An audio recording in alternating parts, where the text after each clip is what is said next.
Usul-ü Kafi'də Şeyx Kuleyninin Ali ibn İbrahim Qumidən və o da atası İbrahim ilə Haşimdən ta ki İmam Sadiq əleyhissalama qədər nəql olunan bir hədisdə buyurur ki, sual olunur imamdan ki, fi qavlillah azza və cəllə liyəbluvakum əyyukum əhsənə əmələn, yəni sizlərin hansınızın əməldə üstün olduğunu Allah sınamaq üçün ki, Allah ölümü və həyatı yaratdı. Burada məqsəd nədir? Yəni əyyukum əhsənə, yəni əksər əmələ, yəni ən çox əməl edən nəzərdə tutulur. Ya yox, ən çox əməl edəndən söhbət getmir. Daha çox yəni şəri təfəkkürə sahib olan insan, düşüncəsi fikri düşüncə olan insan daha çox əməllərin çoxluğunun ardıca gedir. Daha çox əməl eləsin. Daha çox yəni ki. Amma irfani təfəkkürə sahib olan insan isə, fikri təfəkkürə sahib olan insana fərqli olaraq əməlin çoxluğunu yox, əməlin keyfiyyəti üzərində deyilır. Məsələn, fikri düşüncəyə görə insan fikirləşir ki, hər ayda oruç tutun, hər ayda oruç tutun. Amma irfani təfəkkürə sahib olan insan isə onun fərqi olaraq deyir ki, eybi yox, az oruç tutun. Və ya ancaq vacibləri tutun, amma keyfiyyətli. Daha yəni dəyərli bir oruçdur, daha fəzilətdə üstün olan bir oruçdur. Yəni, gözəl əməl çox əməl deyildir. Gözəl əməl daha yaxşı, daha ixlasla, daha saf niyyətlə olunmuş əməl olduğu üçün Həzrəti Fatimə də buyurur ki, yəni Ramazan ayının orucu Allah ona görə fərz etdi ki, bizləri ixlasımızı sabit etsin. Yəni, bəndənin ixlasını göstərsin bu oruc. Nə qədər sən orucda xaliссənsə, bir o qədər Allaha qarşı da xalis olacaqsan, Allaha qarşı da niyyətində saf olacaqsan. Ona görə bu ki, leysə yəni əksərə əmələn, və lakin əsvəbəkum əmələn.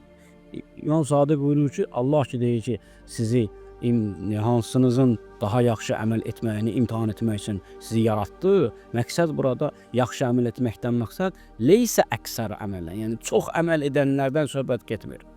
Çox nafilə namazları qılanlardan söhbət getmir. Çox sədəqə verənlərdən söhbət getmir. Yaxşı sədəqə verənlərdən söhbət getmir. Çox deməli oruç tutanlardan söhbət getmir. Gözəl oruç tutanlardan söhbət gedir. Çox namaz qılanlardan söhbət getmir. Yaxşı namaz qılanlardan söhbət gedir ki, Həzrət Əli əleyhissalam buyurur ki, "Kəm min qaimin leysə lehu min qiyamihi illə kəm min saimin leysə lehu min siyamihi illəl cu' və kəm min qaimin leysə min qiyamihi illəs səharatu." Çox oruç tutanlar var ki, onlara orucluqdan susuzluq və azlıq qalır və çox namaz qılanlar vardır ki, onlara namazdan, əzabdan və əziyyətdən və gecə səhərə oyaq qalmaqdan başqa bir şey qalmaz. Yəni, niyə? Çünki həmin insanlar əməlin çoxluğuna diqqət edir. Əməlin keyfiyyətinə yox. Həqiqətən insan özü də bir əməli keyfiyyətlə icra eləyəndə öz qəlbinə də aramlıq gəlir, rahatlıq tapır həmin əməldə. Yəni, bir gün ixlasla oruç tut, həmin orucun o mənəvi rahatlığını hiss edəcəksən. Həmin sənin ruhunda təsir qılacaq. Amma bir çoxlu hər gün oruç tut, amma ruhuna fikir vermə. Orucun ruhunu tutma, həmin orucdan sənin qəlbin aram olmayacaq, rahat olmayacaqsan, özün razı qalmayacaqsan əməldə. Ona görə hətta səhv etmirəmsə hədislərdə də nəql olunur ki, deyir ki, bir əməldən Allahın razı qalmasını bilmək istəyirsənsə, əvvələ öz qəlbin razı olsun o əməldən.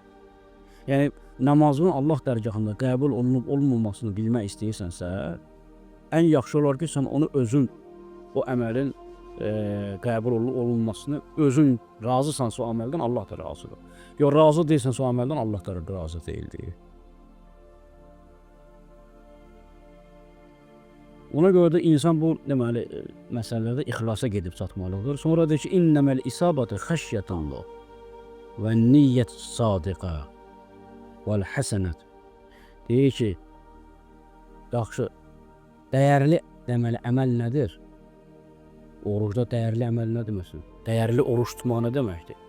Deyir ki, isabət yəni qəbul olunan oruc. O nədir? Və qəbul olunan əməl. Allah qorxusundan olunan oruc, əməl.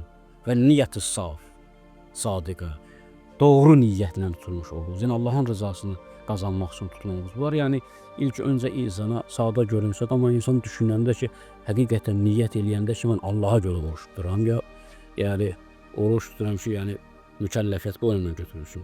Yəni oruç tuturam ki, mükəlləfiyyət boynuna götürülsün, vacib boynuna götürülsün. Bir də var ki, oruç tuturam ki, Allahın razılığını qazanım. Sümmə qalə əl-ibqa aləl-əməl həttə yəxlusə əşəddə minəl-əməl. Deyir ki, bir əməldən, bir ibadətdə, bir əməldə o qədər təkidlə qalacaqsan ki, məsələn, orucda o qədər təkidlə, ibadətdə o qədər təkidlə qalacaqsan ki, hətta yəxlusa, ta ki xalisləşənə qədər, saflana o qədər. Vəl-əməlul xalisu əlləzi la turid ən yəhmidəkə aleyhi əhədun iləlfə. Bəs xalis əməl nədir Allah dərgahında? Xalis əməl o əməldir ki, yəni Allahdan başqası üçün olunmayan əməl. Yəni yalnız Allahın səni həmd etməsini düşünürsən o əməldə. Yəni sən tutaq ki, bir iş görürsən, bir əməl eləyirsən, neçə nəfər onu dəyərləndirirsən. Məsələn, bir iş görürsən, ta ki, dünyəvi baxımdan. Neçə nəfər onu dəyərləndirir, təsdiq eləyir. Neçə nəfər ona görə sənə tərif yağdırır. Elə deyilmi? İnsan bir əməl eləyəndə neçə nəfər onu təqdir eləyir. İndi ibadət də bu cürdür. İbadəti elədiyin zaman kimin səni tərif etməsi çox önəmli. Əgər ibadəti eləyirsən ki, insanlar sənin ixlasına heyran qalsınlar, insanlar sənin əməlinə heyran qalsınlar və insanlar sənin təqvana heyran qalsınlar, bu yəni xalis bir ibadət deyildir. Amma yox, ibadət eləyirsən ki, namaz qılırsan, oruç tutsan ki, yalnız Allah səni tərif etsən və onun dərgahında yaxşı bir insan kimi tanınasan, bu təbii ki, xalisana bir əməldir. Yəni əhsənə əməldən məqsəd odur ki, yəni sən ibadət eləyərkən niyyəti elə xalisləşdirməlisən ki, ibadətində Allaha başqalarını şərik qoşmayasan.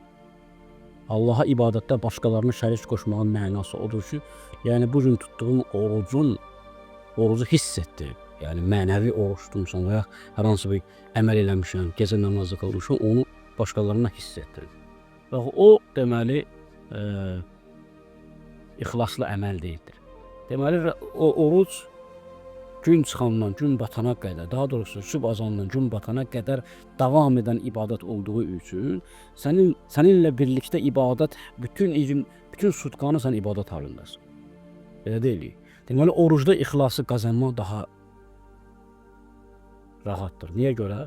Çünki istər-istəməz sən, yəni oruc olduğun zaman sən ibadət halında olursan.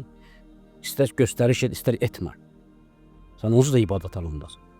Amma namaz elə deyil. Namaz müəyyən zamanla məhdud olduğu üçün, müəyyən vaxtlarda, müəyyən saatlarda qılındığı üçün mümkündür ki, o ixlası sən tuta bilməyəsən və riya göstərəsən. Amma oruc elədir ki, yəni sən bütün sutkanı oruc olduğun üçün ya oruc halındasın, ya oruc halında deyilsən.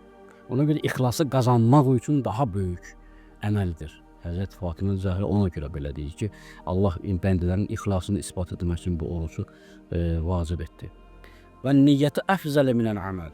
Çünki əməldən də üstün bir şey vardır. Bir var əməl tutduğun olur, bir də var niyyət. Əməli kimə təqdim edirsən, nə üçün eləyirsən? Niyyət deməli əməldən üstündür. Əməl sonradır, niyyət öncə gəlir. Yəni sənin təfəkkürün hansı həddədirsə, istəyin hansı həddədirsə, niyyətin nə qədərdirsə, əməlin də o qədər dəyər qazanır. Oruca niyyət etdiyin zaman, deməli, o qədər ixlasla niyyət etməlisən ki, niyyətin əməlin özündən azlıqdan üstündür. Yəni, sənin ruhunun qazandığı keyf, deməli, ibadət, bədəninin qazandığı ibadətdən daha üstündür. Əlavə innən niyyəti hiyəl əməl. Çünki həqiqətən niyyətin özü də bir əməldir, amma daxili əməldir. İki cür əməl var da, bir xarici əməl, bir daxili əməl. Daxili əməl nədir? Yəni niyyət. Yəni orucda, istənilən əməllərdə olduğu kimi orucda da iki tərəfi vardır. Biz zahiri tərəfi, yəni əzab orqanların etdiyi əməl, bir də ki, daxili tərəfi, yəni sənin qəlbindən keçirdin niyyət, qəsd. Qəsd çox önəmlidir. Qəsd insanın içində baş verir. Amma ac qalmaq, yeməmək və içməmək isə və məsələn gözünü qorumaq, dilini qorumaq, qulağını qorumaq, bunlar artıq bədənin işidir. Əzab və orqanların işidir. Amma niyyət ruhun işidir, əqlin işidir, qəlbin işidir. Qəlbdə baş verən bir şeydir. Ona görə də qəlbin əməli bədənin əməlindən üstün olmalıdır. qəlbin duyması, qəlbə duydurmaq orucu bədənə duydurmaqdan daha fəzilətlidir. Yəni mədəyə duydurursan da orucu da, susuzluğu və aclığı mədəyə duydurmaq orucluğun işidir. Amma bir də var, ruha duydurasan orucluğu, yəni qəlbə duydurasan. Qəlbə duydurduğun zaman çox şeylərdən qəlbi uzaqlaşdırırsan. Mədəni fəqət yeməkdən və içməkdən uzaqlaşdıra bilirsən, amma qəlbi çox şeylərdən uzaqlaşdıra bilərsən. Ona görə qəlbin oruc olması çox önəmlidir ki, niyyətlə baş verir, yəni qəsdlə baş verir ki, hətta deyir ki, niyyət olmadıqca sənin əməlin də bir faydası yoxdur. Yəni sən oruca niyyət etmədən acsız qalsan, nə qədər şiddətli isti günlərdə olursa acsız qal, amma onun bir faydası yoxdur. Sümmə təla qavləhu azza və cəllə qul kullun ya'malu ala şakilətihi, yəni ən-niyyə. Deyir ki, Allah digər bir ayədə buyurur ki, hər bir insan öz niyyətinə əsasən əməl edir. Öz daxili dünyasına əsasən əməl edir. Öz ruhunun şəklinə görə əməl edir. Əgər sənin ruhun hansı vəziyyətdədirsə, səndən baş verən əməllər də o cürdür. Əgər ruhun qəzəblə rənglənmişdirsə, əməllərində o görsənəcək. Əgər ruhun şəhvətlə rənglidirsə, o əməllərində əgər ruhunda ücub varsa, o əməllərində göstərəcək. Əgər ruhunda kibir varsa, əməllərdə göstəriləcək. Və bunların hamısını aradan gətirməsi üçün insanın ibadətə sarılması lazımdır ki, oruc onların təmizlənməsi üçün həm qəzəbin, həm şəhvətin, məxsusən şəhvani duyğuların kontrola alınması üçün orucun çox böyük faydası vardır ki, əgər insan haqqı ilə bu əməli əda edərsə, yəni kullun ya'mal ala şakilətihi mənası odur. Yəni hər bir insan nədirsə onun əməli də odur. Yəni hər bir insan öz niyyətinin arxasında gizlənmişdir. Və hər bir insanın əməli də onun niyyətindən əslində xəbər verir. Ona görə də əməl nə qədər xalis, niyyət nə qədər xalisdirsə, əməl də bir o qədər xalis olacaqdır. Amma niyyət nə qədər xalis deyilsə, əməldə özünü biruzə verəcəkdir.